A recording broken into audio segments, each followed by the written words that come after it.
Hello mga langga, ayun nga at free yung motor, so nakapagpunta tayo ng bayan. So fast forward dyan, papunta ako para magbayad ng kuryente. Kaso yung taga-video ko talaga wala laging shortcut. So ayan naman, pumunta ako sa munisipyo para naman magbayad ng tubig.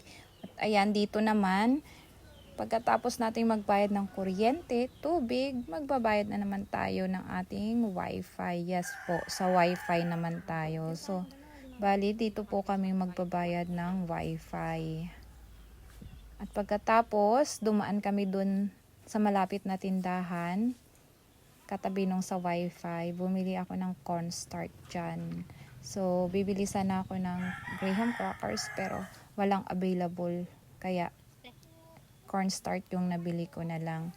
At after ko dyan, medyo matagal nga yung tendera kasi naglakad na ulit kami pabalik papunta sa palengke para naman bumili ng mga groceries. Yes po, na grocery kami kasi wala nang gamit sa kusina. So ayun nga, pagkatapos nga namin mag-grocery, paglabas namin, medyo umaambon-ambon pa. So nagpatila kami ng konti at ayan nga, at tumila na. So pauwi na kami dyan.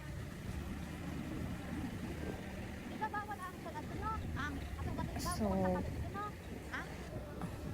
eto, nasa bandang Ipil na tayo, nakapasok tayo ng barangay Ipil. So, ayan.